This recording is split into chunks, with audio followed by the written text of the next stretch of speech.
Fala aí, meu amigo ligado no Toque Passa, chegando nesta terça-feira para falar de NFL, para falar de Monday Night Football, porque a gente acorda no meio da madrugada, assiste o jogo que nem sempre é bom, mas está aqui cedinho para comentar aqui essa vitória do Los Angeles Chargers sobre a equipe do Denver Broncos na prorrogação. Vamos falar desse jogo. Quero pedir para você dar aquela curtida no vídeo, deixar o seu comentário aqui embaixo, se inscrever no canal, clicar no sininho para ser notificado assim que sair um vídeo novo e, se puder, fazer parte do nosso clube de membros. Temos 82 membros, faltam 18. Com 100 membros, vou sortear uma camisa oficial de um time da NFL, então faça parte do nosso clube de membros. Também convido você a conhecer a Fanatic Sport Nation, loja com camisetas sensacionais. Aqui embaixo tem o link, ó, isso aqui, ó, maravilhosa, coração do futebol americano, e tem um cupom de desconto, então é perfeito, tá? Você vai lá, conhece a loja que tem estampas incríveis, criativas do seu time do coração.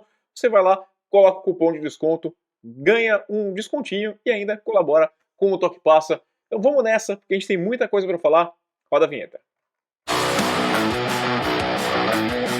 Vamos começar aqui falando, lembrando que hoje tem live, tá? Às 6 da tarde no horário de Brasília. Daqui a pouquinho já vai aparecer lá o link para você já ativar o sininho e ser notificado. Estarei ao lado do Shem e do Ivistank, passando a limpo essa semana 6, o final de semana, os jogos, falando de tudo aqui. Então esse vídeo aqui agora é mais para a gente falar de fato do Monday Night, trazer uma notícia ou outra, mas vamos passar limpo. Então, inclusive, se você quiser, né, colocar alguma sugestão de tema para a gente discutir, já deixa aqui embaixo o seu comentário que eu vou montar lá o roteiro da nossa live e aí você já, né, pode ser agraciado. Lembrando que a gente grava esse podcast ao vivo, você vai poder ouvir graças a Pacundê nos principais agregadores de podcast, mas no Toque Passa você consegue participar. Então, se você tiver aí de bobeira, conseguir entrar na nossa live, manda a sua pergunta no chat, fica bem legal. Lembrando que também amanhã tem programa de perguntas e respostas. Se você tiver uma pergunta específica que quiser que eu responda amanhã, deixa aqui embaixo nos comentários, porque a gente faz esse vídeo especial todas as quartas-feiras. Aproveita que o dia é um pouquinho mais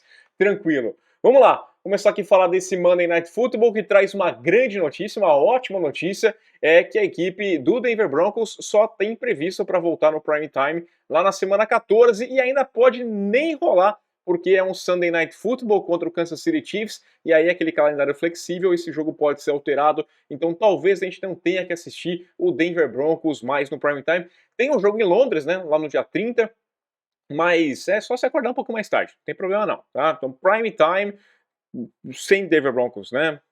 Já colocaram demais, em demasia. Acreditaram muito que esse time ia ser, e fazia sentido, né? Até botei a camisa já para vender, acho que foi conversando com o pessoal da Fanatic, de fato colocar essa camisa para vender, porque eu fui enganado, eu acreditei que essa equipe do Denver Broncos era uma equipe boa, daria certo, tinha, lógico, a preocupação, né? Nathaniel Hackett, achava uma boa contratação, um cara que tinha um pensamento legal, mas sempre tem esse risco, né, de você trazer um coordenador para ter a primeira experiência como treinador, mas está saindo muito pior do que eu poderia imaginar. Olha, muito pior mesmo. A gente teve a terceira derrota consecutiva da equipe do Denver Broncos, que agora está 2-4, a segunda em prorrogação. É mais um jogo em que o ataque não produz nem sombra daquilo que se esperava, né? E olha, que teve tempo para conseguir alguma coisa, para conseguir ajustar, mas não se ajusta. O time de fato só é ruim, é mal treinado, é mal preparado, é mal pensado, não consigo fazer ideia. A equipe dos Chargers também não teve uma vitória bonita, assim, não foi uma coisa de dizer, nossa, que coisa maravilhosa, mas tá lá, 4-2, dividindo a ponta da tabela na AFC Oeste com a equipe do Kansas City Chiefs, dois times com 4-2, que mostra bastante como tem essa diferença no número, né? Eu tenho muito mais confiança na equipe dos Chiefs do que eu tenho na equipe dos Chargers, mas a gente vai falar um pouquinho aqui. A prorrogação, cara, ela foi tão impressionante, porque eu até cheguei a sugerir naquele momento, eu acordei no meio da noite, não acordei no começo do jogo, acordei no meio da partida e assisti ali por diante, quarto período em diante até a prorrogação, e eu sugeri que na prorrogação, se desse empate, ao invés de dar empate, não, eram derrotas para os dois times, porque, cara, estava chegando no fim da prorrogação sem que, aliás, chegamos ao fim da prorrogação, né, mas a gente não teve um first down, nenhuma equipe conseguiu um first down sequer, só tivemos um vencedor nessa parada toda, porque teve ali aquela questão do time de especialistas, né, foi um muffed punt, a equipe dos Chargers chuta o punt, o Montreal Washington está pronto para receber esse punt, não é nem cai culpa nele, mas não é culpa dele, né? Completamente não é, porque o Ja'Sir Taylor ele empurra o Locke para cima do Washington. O Washington já tinha feito o sinal do fair catch, né? Ele já tinha pedido que, olha, não encosta em mim, e de fato ele não foi encostado. O que acontece?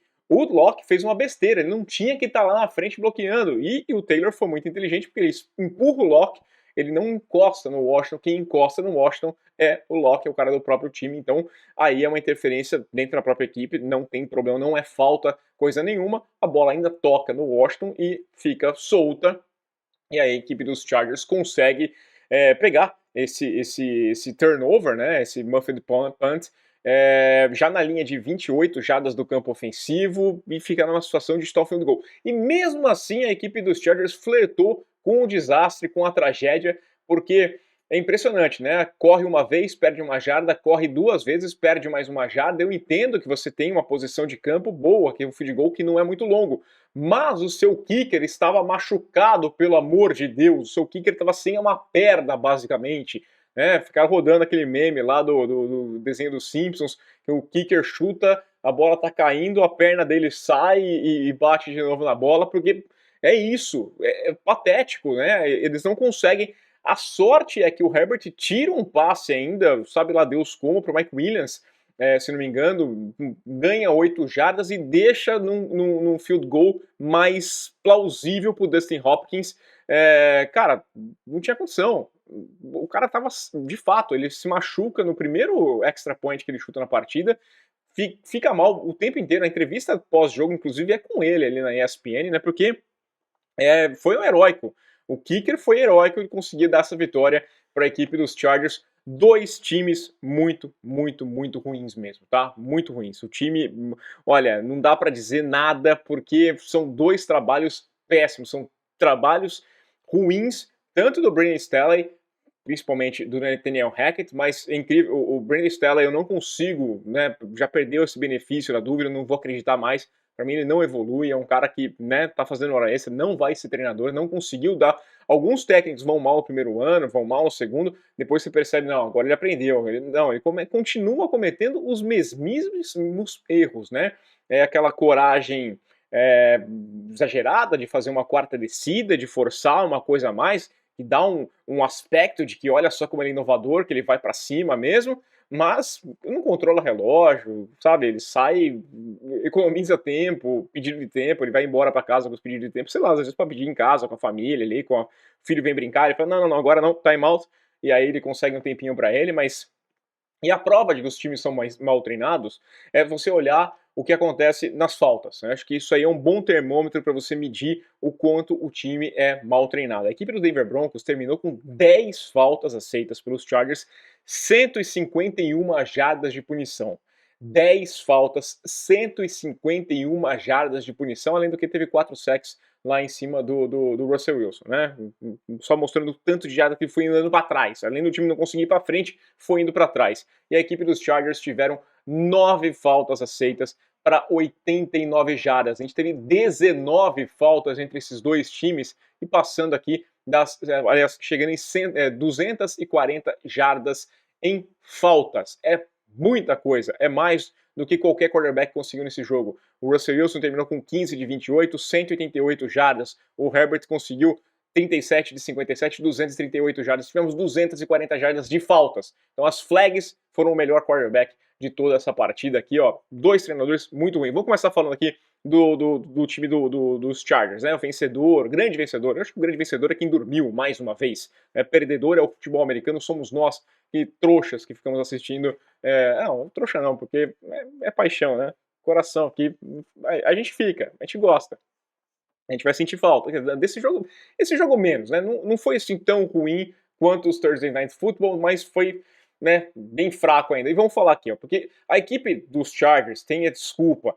Não tem o Keenan Allen tá fora, a linha ofensiva tá esburacada, perdi o Slater, vou ter problema aqui, né? O Mike Williams acabou sendo apagado completamente pelo Patrick Surtain, belíssimo trabalho do Surtain. A defesa dos Broncos muito boa, conseguindo pressionar, não dando folga para o Herbert, né, indo para cima, mas você tem que fazer ajuste, aí é questão do treinador, né, cara, você tem o Brandon Staley tem que ter mais criatividade, você tem bons running backs, inverte, faz uns reverses, faz algumas chamadas mais criativas para você não permitir que os caras vão com tanta pressão acima de você, né? Teve pressão para cima do Herbert, mas ele foi sacado 2 vezes, né? É um número aceitável pelo tanto de pressão que tinha. O Herbert terminou com 37 de 57 nos passes, e no tempo normal, achei uma estatística interessante, ele teve uma média ali de 2,2 jardas da bola voando. Cada tentativa de passe dele, a bola voava 2,2 jardas. Pouquíssimo. Para um cara que tem um dos melhores braços da NFL, essa bola não tinha passe em profundidade. A média dele no jogo foi de 4,2 jardas conquistadas por passe conectado, né? É muito pouco e a bola não voando, né? Ele tendo se livrar rapidamente e isso daí é problema para mim de treinador. Ah, mas eu tenho desfalques. Sim, nessa altura do campeonato todo mundo tem. Semana 6, todo mundo tem muitos e muitos problemas, né? O Joshua Palmer acabou sendo o principal recebedor, recebeu 9 dos 12 passes em sua direção, 57 jardas, e o Austin Ekeler foi alvo 16 vezes. 16 vezes em passes para o Austin Ekeler, recebeu 10 desses passes, 47 jardas, correndo com a bola, a equipe dos Chargers também não foi assim um grande primor, né? O Ekeler teve 36 jardas em 14 tentativas, Sonny Michel com 28 jardas em 8 carregadas. Pobre, muito pobre esse ataque dos Chargers. E do lado dos Broncos, que a gente vai falar da bagunça que é esse time, né? O Hamilton tava na arquibancada assistindo e falou assim, cara, onde que eu fui botar meu dinheiro, né? Calma, é começo de trabalho ainda, dá para melhorar muita coisa, quer dizer, não com o Nathaniel Hackett, eu já desisti dele completamente, talvez o Russell Wilson daria aquela chance, até pelo contrato que ele tem, né? Pode ter um futuro, ele pode se ajustar, mas precisa de um treinador. Nathaniel Hackett, para mim, não vai tirar nada desse time do Denver Broncos, né? Sem sombra de dúvidas, para mim, é a maior decepção da temporada. Quero saber a opinião de vocês, vou colocar aqui na comunidade lá a enquetezinha para eu responder se é a maior decepção. Para mim, não resta dúvidas, né? Acreditei bastante, a gente falava há muito tempo que os Broncos tinham um grande elenco, faltava um quarterback, e aí buscaram o quarterback que tinha à disposição, um quarterback interessante, e dá a impressão que precisa ainda de um quarterback e mais algumas coisas, um treinador, muitas outras coisas nesse time. O Russell Wilson, ele até começou o jogo, e por que eu falei que talvez seja uma questão mais de treinador e não do Russell Wilson? Porque o primeiro plano, a primeira impressão é muito boa dele. Ele conecta os 10 primeiros passos que ele tenta, o cara varia bastante ali, você percebia que estava bem scriptado, né? É aquele roteirizado começo de jogo, e o time vai lá, primeira campanha, chuta um field goal, segunda campanha, tem um touchdown, consegue abrir uma vantagem de 10, vai para o intervalo vencendo por 13-10, e o Russell Wilson tava, olha só, olha os números, 12 de 17, 173 jardas e um passe para touchdown, tinha sofrido um sack. Aí no segundo tempo tudo volta à realidade, né? Ficou um desastre. O Russell Wilson foi 3 de 11, contando todo o segundo tempo, terceiro e quarto período, mais a prorrogação, mais o tempo extra, 15 jardas conquistadas, 3 sacks sofridos. Cara, são números que é indefensável, indefensável, tá? Não tenho o que dizer, não tenho o que dizer. A única pontuação da equipe dos Broncos no segundo tempo foi num field goal, depois de uma interceptação para cima lá do Justin Herbert, né?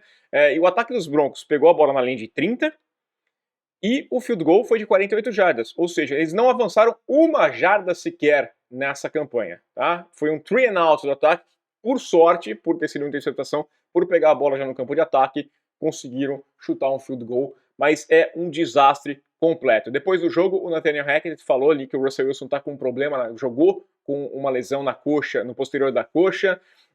Ele não falou a gravidade, não fala nem se ele vai perder os próximos jogos, se tem alguma preocupação ali a mais para esse ataque do Denver Broncos, mas o Russell Wilson jogou todos os snaps ofensivos, né? Eu não acho que a gente vai desculpar, eu sempre falo aqui, né? O cara foi para campo, ele tinha condições, ele falou que ele tinha condições, a gente vai cobrar que ele entregue o melhor, e o Russell Wilson tá longe de entregar o melhor. Se fosse o primeiro jogo ruim do Russell Wilson na temporada, falar assim, ah não, a lesão pegou ele, que ele estava jogando tão bem, mas não é o caso, né? Ele teve mais uma partida de Russell Wilson em 2022, tirando aquele começo que foi muito bom ali de fato. Destacar na equipe do Broncos também, que tal, acho que o Latavius Murray roubou a posição, né, de running back do Melvin Gordon, deixou o Melvin Gordon no banco, mas o que destacar mesmo é que é questão de treinador, né? Cara, o Nathaniel Hackett, ele chamava uma terceira para um ali no finalzinho do jogo, era uma terceira para um, ele chamava um passe. Aí, quando era uma segunda para 9 dentro da prorrogação, ele fazia uma corrida. Não tem noção do que ele está fazendo. Sabe? Era uma coisa amadora, completamente. O Brandon Staley, que eu falei, não tem controle de relógio. O JC Jackson, aliás, é um ponto baixíssimo nesse time dos Chargers. Jogou mal, foi pro banco ali quase o jogo inteiro, ele ficou no banco. E é um cara que foi contratado a peso de ouro, um belíssimo contrato. Então a gente entra nessa questão de treinador mais uma vez, né? Tinha muito torcedor dos Patriots que vinha me xingar e reclamar que o Belichick, você fica defendendo o Belichick. Olha o valor de você ter um treinador no seu time. E o Bill Belichick pode ter vários defeitos, mas olha, ele acertou no Strange e ele acertou que o JC Jackson não valia esse contrato. Então ele tá conseguindo fazer o time jogar, né, com bons corners sem o JC Jackson. E o JC Jackson sem o Belichick não está funcionando, né? Treinador faz a diferença. Talvez essa seja a grande tônica dessa temporada, como a gente já falou aqui nos outros vídeos. São grandes elencos que estão naufragando por não terem treinadores, enquanto elencos mais limitados com bons técnicos vão adiante. Bills, Eagles, Chiefs têm o melhor dos dois mundos, que eles estão com bons treinadores e elencos muito bons, né? Inegável. Por isso acho que estão sobrando um pouquinho mais. Agora, você imagina um elenco dos Chargers ou então desse Denver Broncos com o Brian Daboll. Né? Poderia ser bem diferente, porque ele está conseguindo tirar leite de pedra naquele time do New York Giants. Futuro aqui, os Chargers vão encarar o Seattle Seahawks, competente Seattle Seahawks, né? Tenho minhas críticas ao Pete Carroll, mas é mais técnico que o Brandon Staley. Então semana que vem, segundo horário, tem a equipe dos Chargers contra o Seattle Seahawks, um jogo que promete ser interessante. E o Denver Broncos, 2-4, vai encarar o Jets 4-2, um time que mostra a importância de um bom trabalho de treinador. Robert Saleh, sem sombra de dúvidas, mais técnico do que o Nathaniel Hackett. Domingão também é segundo horário. Eu acredito, né? O jogo é em Denver, mas eu coloco a equipe dos Jets como favorita nesse jogo. Imagina, os Jets jogando em Denver contra os Broncos do Russell Wilson e eu falar que os Jets são favoritos muito por conta de treinador. Lembrando então que hoje tem live, tá? Então vamos passar por alguns temas a mais hoje à noite, às 6 da tarde, né?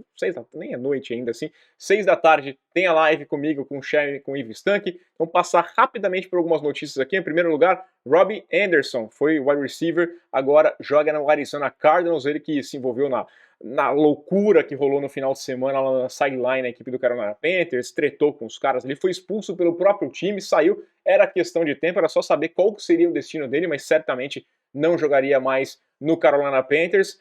Uma boa notícia para os Cardinals, porque perderam o Marquise Hollywood Brown por tempo indeterminado, tem uma fratura no pé, né? Ele passou por exames, não tem uma definição, mas pode ser que ele perca o restante da temporada toda, e aí chega o Robbie Anderson para substituir, lembrando que o Hopkins está aí voltando para a equipe dos Cardinals. Bom para o Murray, precisa de ajuda, né? Precisa esse ataque, precisa funcionar. Quem foi colocado no mercado foi o running back, o Ken Akers, né? O Sean McVay, técnico dos Rams, falou com todas as letras aí que eles estão estudando aí, explorando a opção do Akers encontrar um novo começo em outro time, né? Ele não descartou que o Akers volte a jogar pelos Rams, caso não apareça uma oferta interessante, mas está no mercado, quem quiser um running back, quiser apostar no Ken Akers, pode ter uma chance. Outras duas notícias envolvendo o quarterback aqui, Tua Tagovailoa está treinando, deve voltar nesse final de semana contra a equipe dos Steelers. Para nossa salvação, porque é um Sunday Night Football entre Dolphins e Steelers, você imagina só a gente ter Teddy Bridgewater contra, sei lá, Trubisky ou Kenny Pickett, quem quer que seja, né? A volta do Tua traz um atrativo a mais para esse prime time, quem sabe salvando esse prime time, tem um quarterback mais decente, né? O Skylar Thompson, o Teddy Bridgewater. Prefiro o Tua, pelo que vinha jogando. Tomara que vamos ver como é que ele volta, qualquer condição que ele volta, tomara que sem mais concussões para cima do Tua Tagovailoa. E, por fim, o Carson Wentz passou por cirurgia nessa segunda-feira, tem uma fratura no dedo da mão direita, passou por cirurgia. O tempo de recuperação, segundo as informações, são de 4 semanas. Ele não foi colocado na Injury Reserve ainda, que o tiraria de 4 semanas, então devem estar estudando aí qual que é a possibilidade de ele voltar antes, às vezes se recuperar antes, mas o Taylor Heinicke vai voltar agora a ser o quarterback titular da equipe do Washington Commanders. Então, a lesão do Carson Wentz, não sei se é uma má notícia ou se é uma boa notícia para o torcedor dos Commanders, né? O Wentz é péssima notícia, é óbvio, né? Mas para o torcedor talvez seja uma boa ter o Taylor Heinicke. E agora vamos ver quanto tempo que fica de fora, então, o quarterback, o amigão do Ron Rivera. Pessoal, convite mais uma vez, 6 da tarde, daqui a pouquinho vai ter o link lá para você já colocar um sinetinho aqui, trazer, você participa com a gente, você ajuda a gente a fazer o nosso podcast, comigo, com o Sherman e com o Ivo Stank. Lembrando para você também deixar sua questão aqui embaixo para o nosso bloco de respostas e para as respostas para suas perguntas nesta quarta-feira. Fica ligado no Toque Passa e a gente volta. Aquele abraço!